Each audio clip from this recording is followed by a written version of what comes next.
हमारे साथ मौजूद है एसडीपीआई के प्रदेश अध्यक्ष सैयद कलीम साहब। कलीम साहब, आज महाविकास आघाड़ी की जो सभा हुई उसमें पूरी सभा में हिंदुत्व छाया हुआ रहा। इसके बारे में एसडीपीआई की क्या प्रतिक्रिया है? आपकी प्रतिक्रिया दीजिए।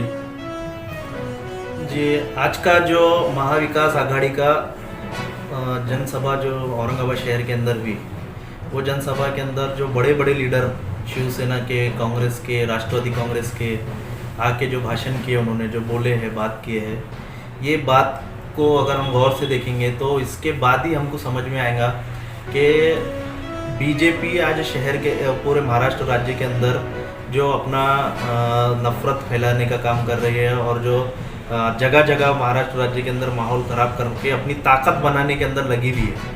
और इससे पहले उन्होंने जो बीजेपी ने एक षड्यंत्र करके, कॉन्स्पिरेसी करके जो है तो शिवसेना की गवर्नमेंट गिरा दी, उद्धव ठाकरे हुकूमत को जो है तो महाविकास आघाड़ी को, यही हुकूमत को जो है तो उन्होंने गिरा दिया तो, और शिवसेना को दो हिस्सों में बांट दिया। इसके पीछे जो मेन वजह है, वो मेन वजह ये महाविकास आघाड़ी ही है। इनकी वजह से ही बीजेपी को ताकत मिल रही। क्यों? क्योंकि बीजेपी एक फांसीवादी पार्टी है।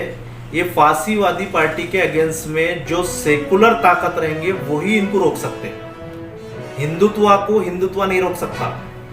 लेकिन आज हम देख रहे हैं शिवसेना के उद्धव ठाकरे बोलते हैं कि हमने हिंदुत्व नहीं छोड़े।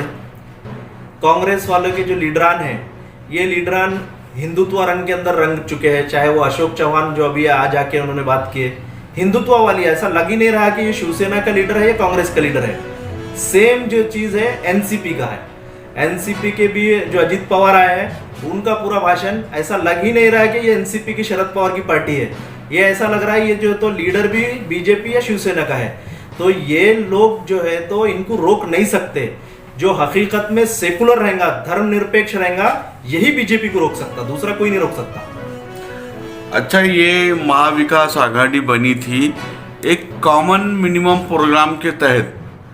जब मुसलमानों ने अपने आरक्षण की बात की तो उस वक्त कांग्रेस और राष्ट्रवादी ने ये कहा मुसलमानों से कि हमारा कॉमन मिनिमम प्रोग्राम है, लेकिन कॉमन मिनिमम प्रोग्राम में संभाजी नगर का मुद्दा नहीं था।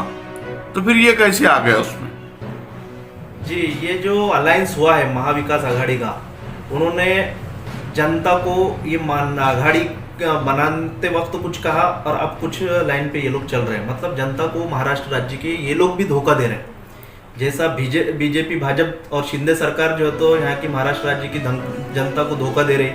अभी जो महाराष्ट्र राज्य के अंदर अलग अलग जगह जो माहौल खराब हो रहा, सरकार का क्या मंशा है? सरकार का मंशा ये है कि इन्होंने कुछ नहीं किया जनता के लिए। ना ये शेतकरियों के लिए कुछ कर पा रहे हैं, ना ये जो है तो बेरोजगारों के लिए कुछ कर पा रहे हैं, ना यहाँ डेवलपमेंट के कुछ काम हो रहे हैं। महाराष्ट्र राज्य के अंदर कुछ भी नहीं है इनके पास। तो जनता इनके से सवाल करेंगी, इसलिए उन्होंने डर के जो है तो माहौल खराब कर रहे हैं ताकि कोई सवाल करने वाला ना रहे।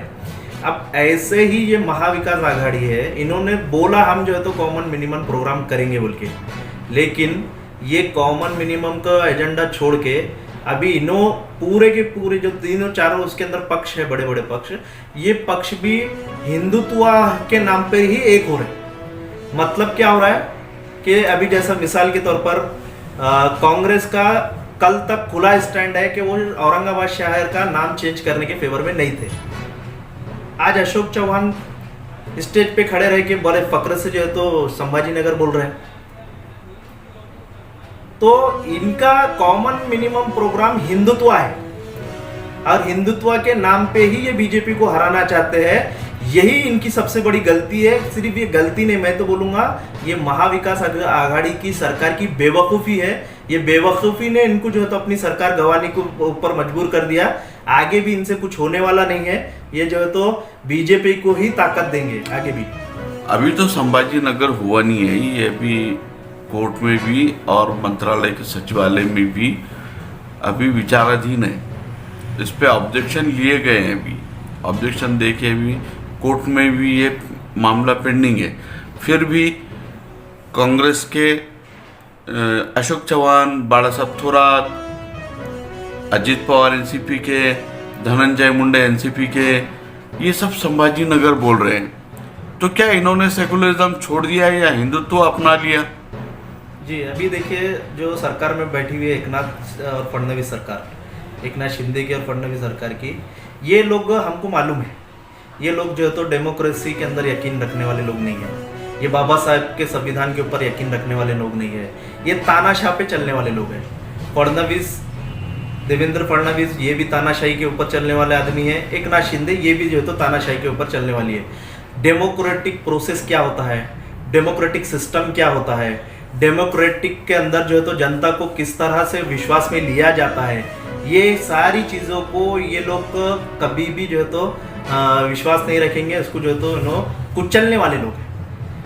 अब जो खुद को सेकुलर बोलते हैं और जो खुद को जो है तो हम धर्मनिरपेक्ष का दावा करते हैं, ये लोग लोकतंत्र के खिलाफ होने वाली प्रतिक्रियाओं के ऊपर अपने आप की सहमति बताते कैसा? तो ये सवाल आता कि कभी एनसीपी वाले, राष्ट्रवादी कांग्रेस पार्टी वाले, कांग्रेस पार्टी वाले, ये कभी जो है तो सेकुलर थे भी क्या बोल के ऐसा एक सवाल आता। ये कभी सेकुलर नहीं थे, ये हमेशा से तानाशाह वाले लोग थे। ये तानाशाह और फांसीवादी लोग बीजेपी के रहो या कांग्रेस एनसीपी के लोग रहो, ये सत्ता में आने के बाद सब तानाशाह होते और आपस में मिलने के बाद सब एक रंग के अंदर रंग जाते। तो इसीलिए मैं कहता हूँ कि महाराष्ट्र राज्य को अगर सही डेवलपमेंट चाहिए, यहाँ के मसलों का सही हल चाहिए, तो ये बड़ी बड़ी पार्टियों से कुछ नहीं होने वाला, विकल्प जरूरी है। Thank you. जी।